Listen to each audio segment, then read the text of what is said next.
became unpopular, so I didn't want to just go ahead and keep trying to build choppers. I wanted to do what I like, and because if you do what you like as a person, you will do really well at it. You'll always be successful. And this is what I love. I love bikes that can really perform. I'm still a V-twin guy. I still love V-twins, that's in my blood.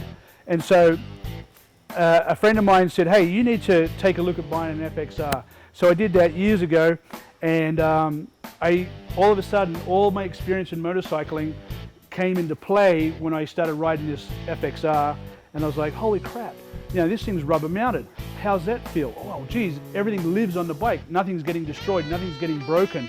And on top of it, the chassis was designed to handle really, really well, which the chassis was originally designed by Harley-Davidson, Eric Buell, and 6 other engineers that worked at Harley.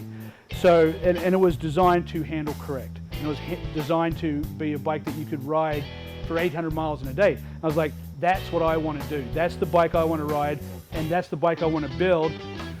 I went back to looking up Kevin again. I saw that he was doing FXRs. I started calling around some other people that were doing FXRs. Kevin was by far more advanced, could talk the talk, knew the suspensions, knew the brakes, could fix the suspensions, could tweak it, was making the frames. Was an honest bike builder, not just a guy who put parts on and made like these trinkety fancy looking bikes.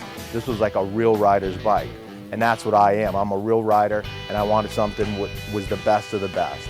I called Kevin, got to know him, realized this guy is for real. He's just not like a magazine guy, he is a biker. And that's what I wanted. So I called Kevin, I started talking to him. We kind of formed a relationship, I got to know him. You know, there was some stuff that going back to Big Bear Choppers, is the components and the quality of the components that are on this bike.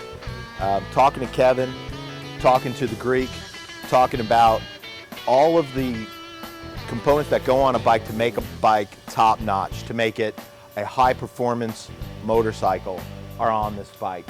From the Olin suspension, the Brembo brakes, to the S&S 111 that's on here, to the transmission. Everything on here is first class. I've ridden this bike now twice, and it rides like it's on rails. The suspension, the way it squats down when you're going in the corners, the way that it turns, the way you lean it. We took it out last night, it was raining. It was kind of nasty for me. We went into corners, the bike stayed right on track. The lights on it are all LED on the front. I think the lowers are both iridescent. Oh, incandescent, right? What is it? Yeah. Sorry, incandescent lights on there. So when you're going around corners and stuff, you want to be able to see as you're turning, because the front light, because the fairing is fixed to the frame, will shoot straight. Well, as you're leaning the bike, the road's turning, so you need lights that light up where you're turning. So we put these lower lights on the bike, and Kevin tweaked them in such a way, so as you're leaning the bike, the front light's here, but the smaller lights are following your trail. All that kind of detail Kevin and I have worked out together. Kevin found the correct spot to put them on the frame. I took it out last night in rainy weather, took the bike around the corner, probably doing about 70, 80 miles an hour. Kevin did about 120 miles an hour. I could see everything. It was spot on, just like we talked about on the phone. I went into we started splitting lanes, which was new to me, because in Texas you can't split lanes, but in California you can, so we started splitting lanes. A couple of people kind of swerved over to us. I had to kind of not lock up the brakes, but I certainly had to use them. The brakes stop on the dime. Usually, like a Harley like I have, it takes a while to get used to them. It's a little slower process. These things stop like a sports bike. Kind of threw me back a little bit because they were so sensitive and so spot on that I even felt more confident in the ability of riding this bike. I came up with a product to where the last year I've been testing my bike, the one that I built for myself at Titanium, and I got 16,000 miles on it, and it's never broken down, and the bike is just bitching, and I beat the snot out of it. I wheelie it all the time, I burnouts, I mean, it just takes all the abuse in the world. Get on that motorcycle and ride it, it's like, holy shit, it's better than what I thought it was going to be.